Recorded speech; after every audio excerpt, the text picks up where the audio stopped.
Bueno, continuamos en Sanos de la Azotea, un programa de salud con idioma popular aquí en la radio comunitaria de la Azotea, el 88.7 en Mar del Plata, Argentina. Seguimos construyendo este Día Mundial de la Salud especial porque nos toca un momento como es esta pandemia del coronavirus, pero que también tiene algo que es muy importante porque todos los años la Organización Mundial de la Salud tiene un lema. Y justamente el lema de este año está dedicado a las enfermeras y los enfermeros y las parteras y parteros. Así que vamos a compartir esto que es muy importante, ¿no?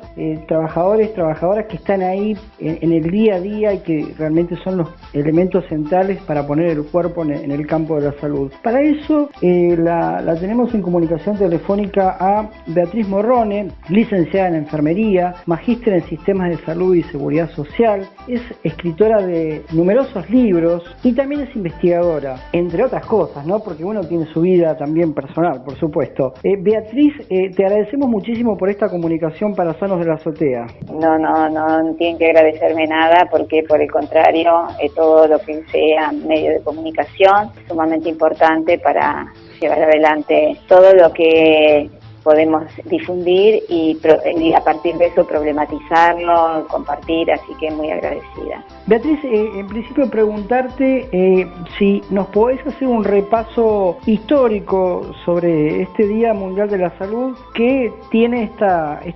conexión, este vínculo con la Organización Mundial de la Salud. Sí, bueno, en principio, pensando en la pregunta que me haces y en función también de que yo soy doctora en comunicación.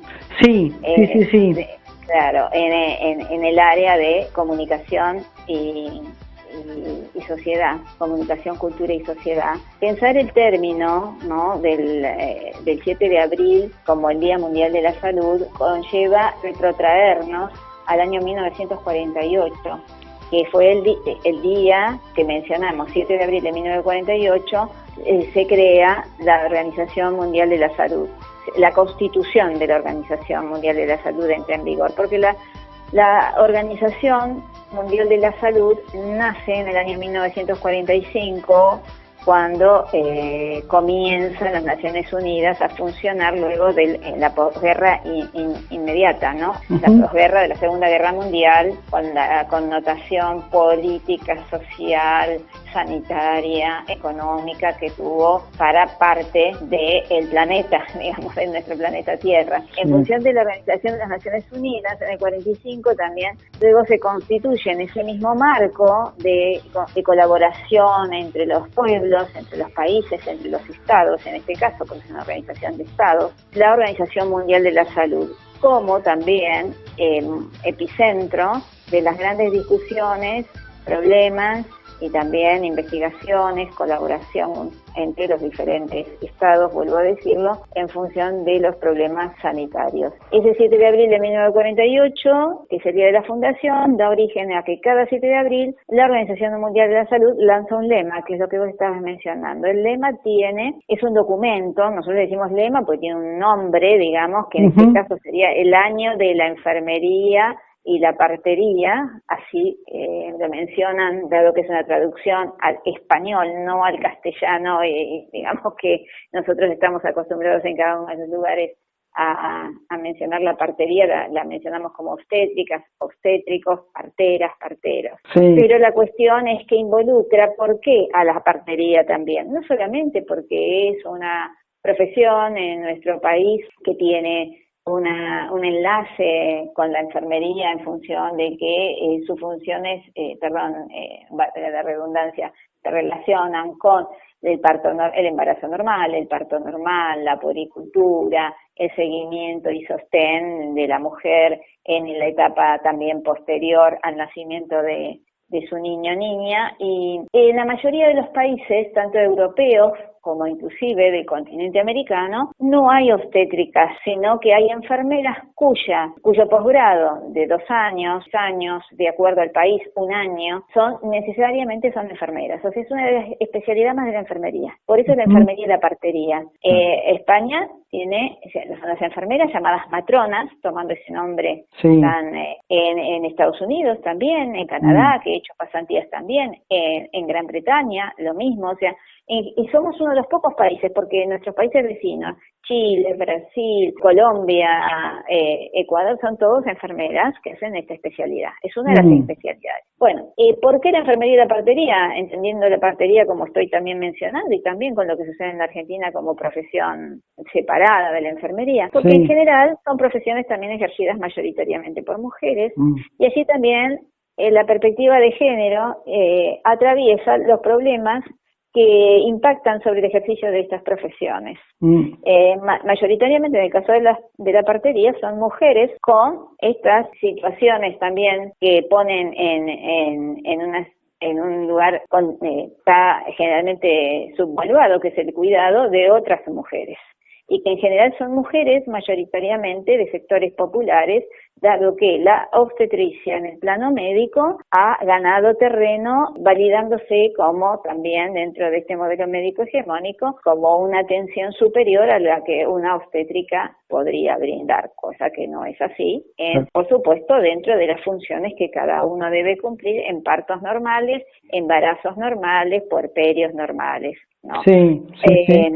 En el caso de la enfermería, sabemos que la mayoría de los países está atravesado, y a esto va el lema, a hacer un llamamiento a los estados, todos los continentes, en función del desarrollo que deben facilitarle a la enfermería de cada uno de estos países, incluido el nuestro, por supuesto, para mejorar las condiciones de vida, de trabajo, de ejercicio, de posibilidades de capacitación, de incrementar esa jerarquización profesional a través también de unas mayores posibilidades de formación, no solamente continua y de capacitación de servicios, sino formación de posgrado. Yo he tenido la posibilidad de realizar posgrados, tengo una especialidad en gestión de servicios de salud, tengo una maestría, tengo un doctorado, pero no es lo habitual, porque el ejercicio de la profesión en la Argentina también demanda muchísimas horas a pie de la cama del paciente, y eso hace que también, y el poco sueldo que generalmente acompaña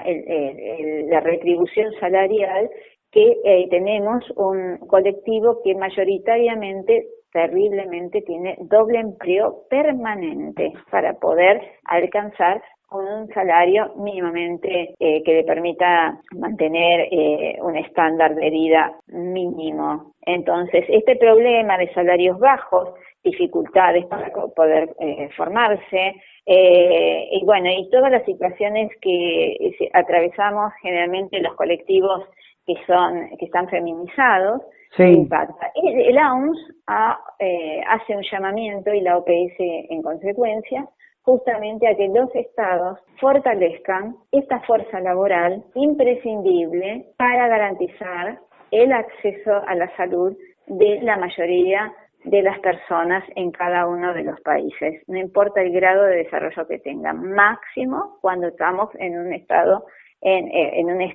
alejado del estado de bienestar, como nos hemos ido alejando a partir de las políticas implementadas en los 4 años anteriores, ¿no? Para quienes están escuchándonos, les comentamos que estamos compartiendo esta entrevista con Beatriz Morrone, licenciada en enfermería, magíster en Sistema de Salud y Seguridad Social. Nos recordó también Beatriz que es doctora en comunicación, escritora de numerosos libros y también investigadora, y en este momento nos está haciendo un repaso sobre este lema para este año de la Organización Mundial de la Salud, como es la enfermería y las parteras. Beatriz, por supuesto que queremos preguntarte desde tu mirada, ¿cómo venís viendo el escenario global en términos de salud?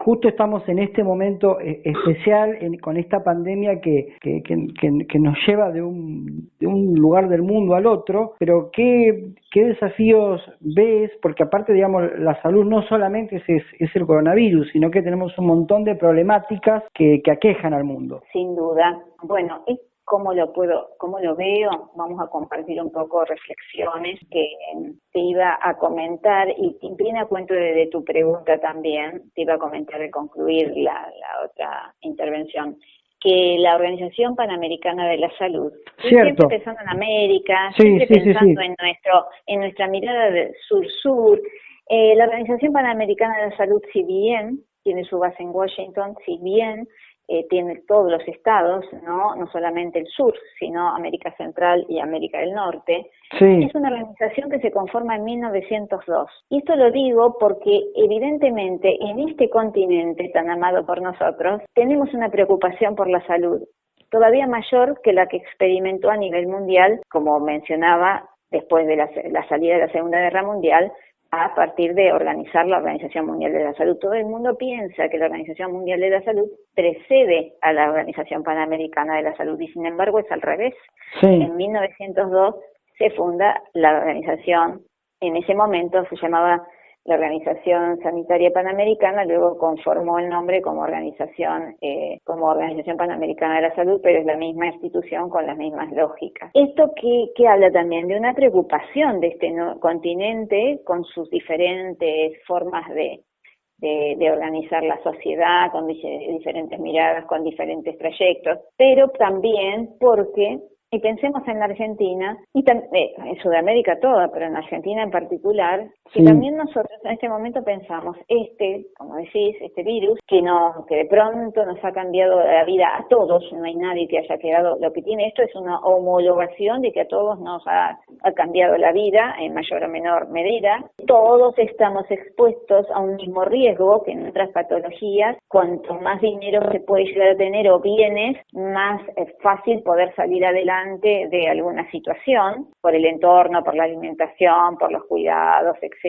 Y en este caso nos pone a todos en una situación además, digamos, impensada. Pero si nosotros nos retrotraemos un poco solamente al principio del siglo XX y un poco al final del XIX, nosotros como sociedad hemos venido atravesando por catastróficas epidemias que han diezmado a la sociedad argentina.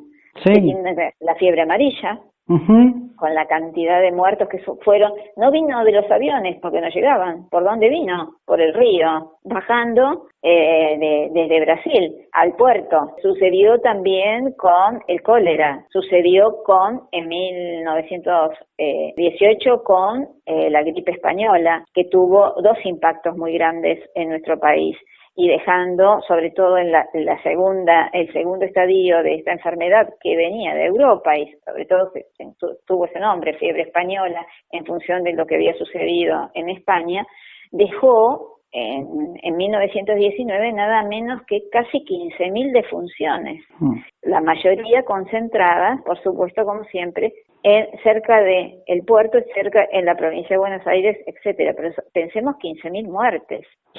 Y en el año anterior había generado una cantidad de 2.000, 3.000, más o menos 2.000 y pico de muertes. Pero el saldo ha sido catastrófico también en ese momento y tenía que ver también con el movimiento, no de aviones, sino de barcos y de gente que iba y venía haciendo actividades de comercio. Por eso los puertos siempre han estado tan preocupados, los países y Sudamérica, por mantener la sanidad en los puertos, tal vez no pensando tanto en las personas en algunos momentos, sino pensando en que el comercio y la economía iba a sufrir, como va a sufrir ahora también, gravísimas consecuencias. Lo que pasa es que la economía en ese momento era más que nada exportar e importar mercaderías, ¿no? Exportar lo que no estaba manufacturado e importar lo manufacturado. Sí, no se le agregaba valor en ese momento realmente en nuestro país. Pero en esta situación que estamos viviendo en este momento, tenemos también una rápida diseminación, mucho más que en esos que lo que estoy hablando hace 102 años, porque los vuelos y la cantidad de gente que se va trasladando no son la misma cantidad de gente que para los barcos comerciales llegaban. No obstante eso, la economía, estamos hablando todo el tiempo de decisiones que se toman en relación a cómo va a ser la atención de la salud, la prevención, la atención de los enfermos, equipamiento, etcétera. Y por el otro lado tenemos la misma cantidad de horas todos en los medios de comunicación escuchando cómo se tienen que tomar medidas para que el impacto económico sea lo menos doloroso posible. Ya no se habla de ya lo menos doloroso posible.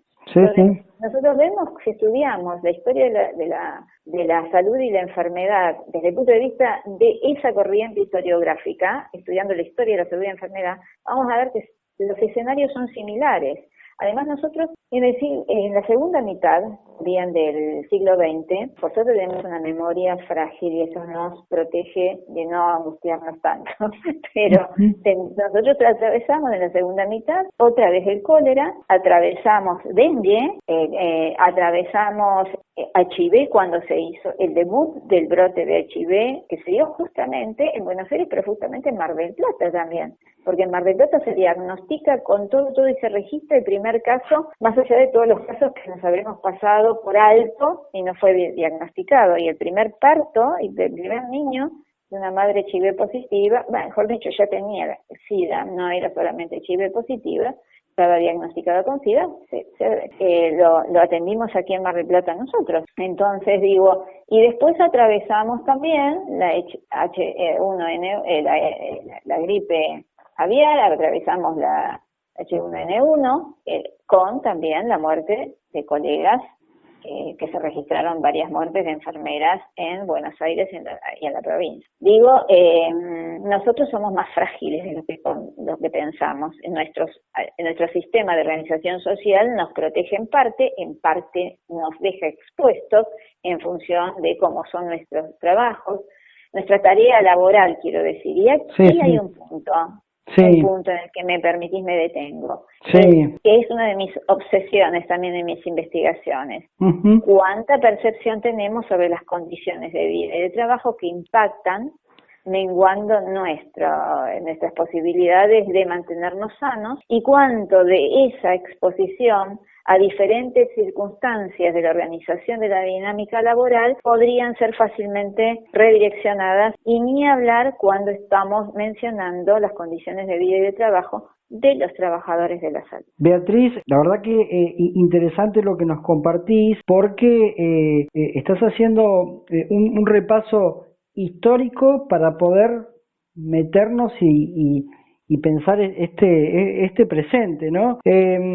Aquellos que nos escuchan, aprovechamos porque vamos a hacer como una doble vía, nos vamos a meter en la próxima pregunta, pero aprovechamos para comentarle que también Beatriz ha incursionado en el cine. Vos me corregís igual, Beatriz, hay una película que nosotros siempre la recomendamos, como es Las enfermeras de Evita, y también Las crónicas de la enfermería argentina. Pero te vamos a pedir que primero nos compartas alguna vivencia de esa experiencia tan maravillosa como tiene el arte, como es el cine, pero también, como le venimos proponiendo a quien venimos entrevistando para este Día Mundial de la Salud, que nos recomiendes una película que podamos ver. Bien, mira, me produce mucho placer la pregunta esta, porque yo he considerado siempre que hay que buscar nuevas formas, nuevos dispositivos comunicacionales para poder hacer llegar a la mayor cantidad de gente posible aquellos contenidos que creemos que socialmente deben ser debatidos, conocidos,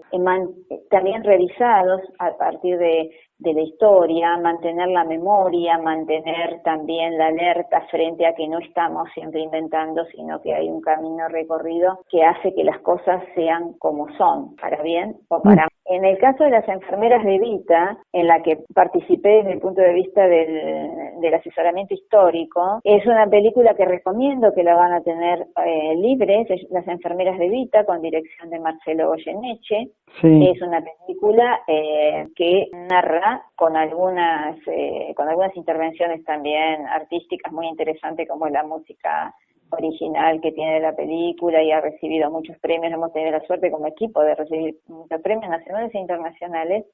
La pueden ver.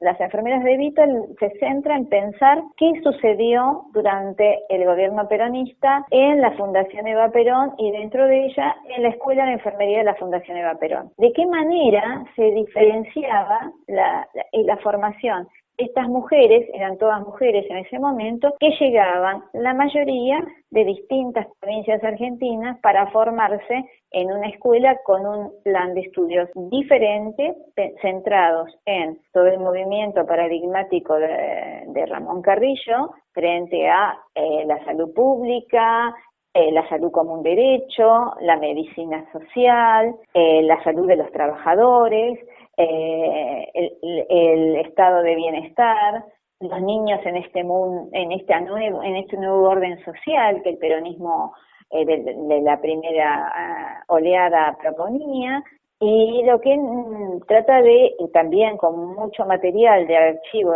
histórico, del Archivo General de la Nación, material audiovisual, quiero decir, cómo se fue moldeando esa enfermería que estaba puntualmente dirigida a el sector público, a garantizar la llegada a todos los puntos del país de las prácticas preventivas y de promoción de la salud, de asistencia, de resguardo de la ancianidad, de los niños, de las personas con discapacidad, y con una fuerte impronta en todo lo que era la atención primaria de la salud, que todavía no se conocía porque llega en 1978 el lema de Del Mata, pero que en la Argentina es el 47 y antes del 46 más o menos ya Carrillo había instalado, ¿no? Esta mirada de que construye hospitales porque no hay, pero estoy mirando la prevención, la promoción, la erradicación de enfermedades endémicas, chaga, paludismo,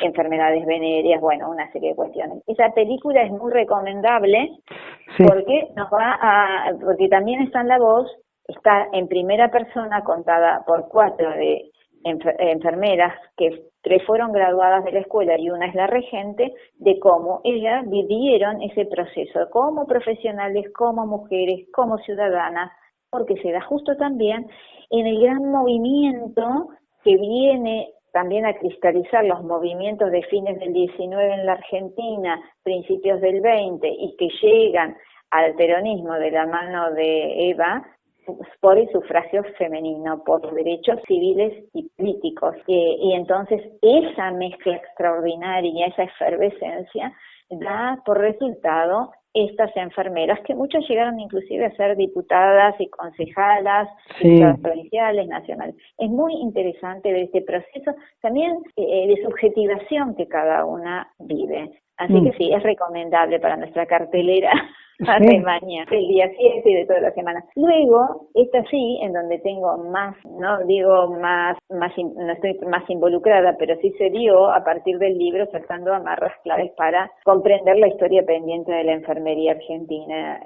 Durante muchos años me pregunté por qué no existían libros de historia sobre la enfermería argentina, porque cuando estudié se disponía solamente de un libro generado en el 68, en donde se narraba un poco la historia de la enfermería argentina en clave de santos latinoamericanos o santos que habían sido enfermeros también, o situaciones así, y no se mencionaba en nada sobre, por ejemplo, lo que estoy mencionando, a pesar de que ese libro fue escrito luego del primer peronismo, en función de la salud pública, en función de Carrillo, en función de las enfermeras de la escuela de enfermería, etcétera. Y entonces, durante varios años escribí el libro Saltando Amarras, claves para comprender la historia de la enfermería argentina, donde miro un poco los orígenes fundacionales de Buenos Aires y la situación de la provincia de Buenos Aires, y luego me focalicé a pensar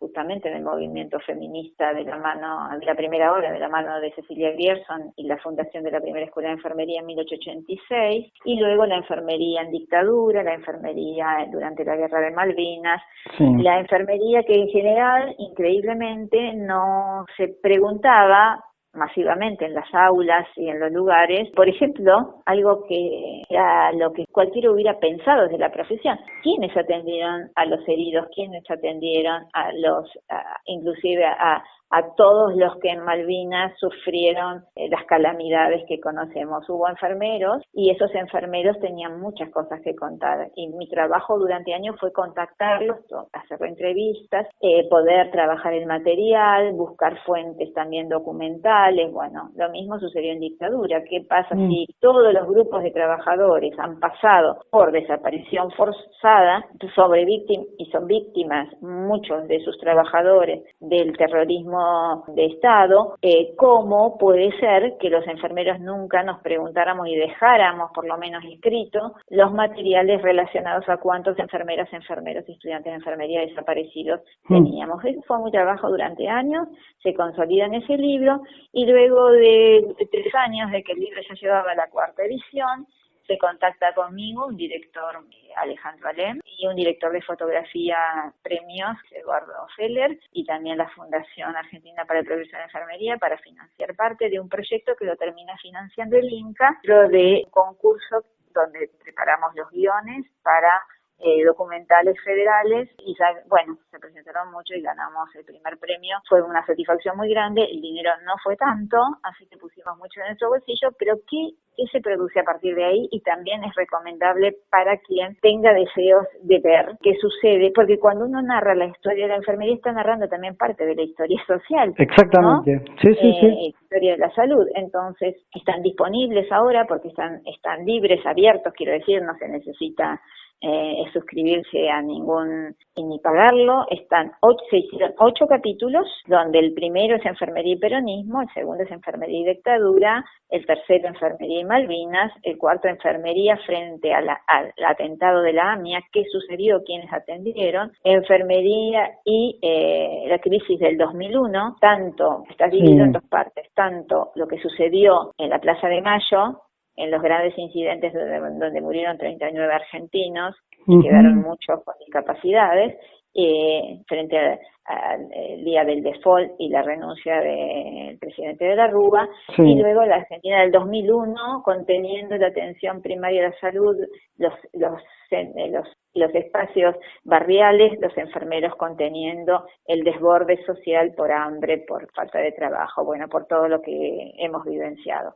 Luego está la enfermería frente a la crisis de la gripe del año 2009, donde, vuelvo a decir, se cobra la vida de muchos colegas, o un capítulo que trata sobre la formación de los enfermeros para poder problematizar un poco más lo que en general no llega tanto a la sociedad sobre cómo es nuestros 5 años de formación universitaria y los trayectos, ¿no?, que hacen los colegas para poder ejercer y dar la mejor prestación posible. Y finalmente, y el último capítulo, es la lucha por la legislación para el ejercicio de la profesión, donde se habla de la militancia de los 80 para poder tener una ley de ejercicio profesional en la República Argentina, que se logra sancionar en el año 1991, y cómo fueron esos trayectos, dado que esta profesión mayoritariamente de mujeres y subalterna históricamente a la medicina, cuestión que se ha roto bastante pero todavía cuesta, logra traspasar también las paredes del Congreso Nacional, y con varios intentos logra sancionar una ley de ejercicio de la profesión que, por un lado, le da un marco legal al ejercicio de la profesión, pero fundamentalmente nuestra lucha fue darle un marco de seguridad a la población, en donde el que pensaba y se presentaba como enfermero o enfermera tuviera una formación acorde para garantizar su seguridad en los servicios y los cuidados que le brindamos. Esa serie se llama, tienen que poner en internet, Crónicas de la Enfermería Argentina, y les va a aparecer los capítulos. 6 minutos son, 26, esos son 26 minutos contundentes, así, resumido. Sí, Beatriz, aprovechamos para aquel que nos está escuchando, que estamos entrevistando a Beatriz Morrone en relación al Día Mundial de la Salud, una mirada interesantísima, sobre todo porque es el lema de este año de la Organización Mundial de la Salud, el lema de la enfermería y las parteras. Con Beatriz venimos haciendo un recorrido histórico, ahora nos metimos en el cine y realmente estas documentales y esta película están en el canal de YouTube nuestro del programa que se ponen Sanos de la Azotea, y también nosotros lo tenemos cargados. Y Beatriz, comentarte que está entre los 10 más vistos de nuestro canal. Qué suerte, qué buenas noticias, porque quiere decir entonces que ha generado el deseo de poder acercarse a este material. Sí, también, sí. Si quieren, puedo mencionar ahora, pensando, cuando dijiste qué películas. Hay dos películas muy interesantes. Sí. Una para poder ver qué prácticas también preventivas y de pensar en momentos muy muy complejos y con pocos conocimientos, tanto sea microbiológicos, no había biotecnología como la podemos conocer hoy, etcétera. El 22 Ángeles. 22 Ángeles es una película que está disponible también libre, es una película española que lo que hace es narrar la historia de 22 niños pequeños, huérfanos, que son traídos por un médico español que justamente los usa en el sentido no peyorativo, sino como vehículo para inocular cada tantos días lo que sería lo que hoy conoceríamos como la vacuna contra la viruela. Es distinto, para no abundar en este momento. Entonces necesitaban tener esas vesículas en algún ser humano, en un niño que ya estaba inmunizado, para poder ir manteniendo todos los días, digamos, que transcurrían entre la salida de España y la llegada al continente americano. Era si lo que se inoculaba venía en el barco traído por alguien, eso se inactivaba. Entonces se requería de que un ser humano, con todo lo que significaba en esa época, poner a los niños, ¿no?, y pensar que tenía que dar resultado, y que lo dio, y que tanta gente luego se salvó gracias. Así que vean 22 Ángeles, 22 Ángeles. Que es una extraordinaria película, porque es una extraordinaria historia de que lo que las personas involucradas con la salud y con los deseos de que la gente pueda también tener las mayores posibilidades para no enfermarse y vivir en salud, han hecho y no conocemos. Por otro lado, El jardinero fiel es otra película que ahí vamos a tener bastante material para lo que hemos hablado a veces con ustedes también, que la industria farmacológica utilizando a poblaciones frente a estudios que nunca han sido, digamos, ni conocidos por las personas que los han tenido. El jardinero fiel la recomiendo como una película también para darnos cuenta de cómo las grandes industrias, como es los grandes laboratorios multinacionales, no estoy hablando de los pequeños laboratorios nacionales ni los laboratorios estatales, sino las multinacionales que cotizan en bolsa, también actúan. Es un caso real también, el jardinero fiel. Y otra que es argentina, que lleva sus años, pero que me parece que siempre trae mucha luz poder verla, es Casas de Fuego, que es la historia de Salvador Massa, ¿no? Casas de Fuego es la historia de Salvador Massa y cómo frente a todas las adversidades él se involucra y deja prácticamente su vida, ¿no?, en la búsqueda de cómo se transmitía el Chagas, y junto a Chagas, el investigador brasilero, en conjunto están haciendo las investigaciones, logran detectar que la vinchuca era el transmisor, el vector, por lo cual niños y jóvenes se contagiaban y morían precozmente por las cardiomegalias, por las secuelas que este trepanosoma les provoca. Entonces me parece que también la figura de Salvador Massa es una figura extraordinaria, como la de Ramón Carrillo, menos conocida, menos venerada, pero de una grandeza personal y profesional que raya con el martirio. Entonces me parece que también tenemos que reivindicar a esos hombres y mujeres también que se abrazaron a la lucha que pensaron que tenían que librar. Beatriz, mirá, hemos hecho un repaso histórico para volver hacia atrás, para poder pensarnos en el presente. Nos hemos metido fuertemente en la enfermería, que este año es el lema junto con las parteras de la Organización Mundial de la Salud. Nos hemos metido en una profesión que está ahí permanentemente, que pone el cuerpo, el corazón permanentemente para que cada argentino y argentina esté de la mejor manera posible en el proceso de salud, de enfermedad, cuidado y atención. Hemos hecho un repaso por la importancia que tienen las condiciones de vida, ¿no? Para que tengamos la salud lo mejor preservadamente posible. Hemos hecho también un repaso por el feminismo, porque es muy importante la feminización que tenemos en el campo de la salud y en la enfermería, y nos hemos metido en el cine, así que te agradecemos muchísimo por este momento y por esta comunicación con nosotros. Ha sido un placer realmente, se me han pasado volando los minutos, así que bueno, apelo a que tenemos todo un año para después desarrollar cuando ustedes quieran más el lema y lo que crean que a lo mejor podemos compartir. Muchísimas gracias por haberme llamado para poder pensar juntos, que es la idea, pensar todos juntos. Bueno, muchísimas gracias, Beatriz, y será hasta la próxima. Hasta la próxima, muchísimas gracias.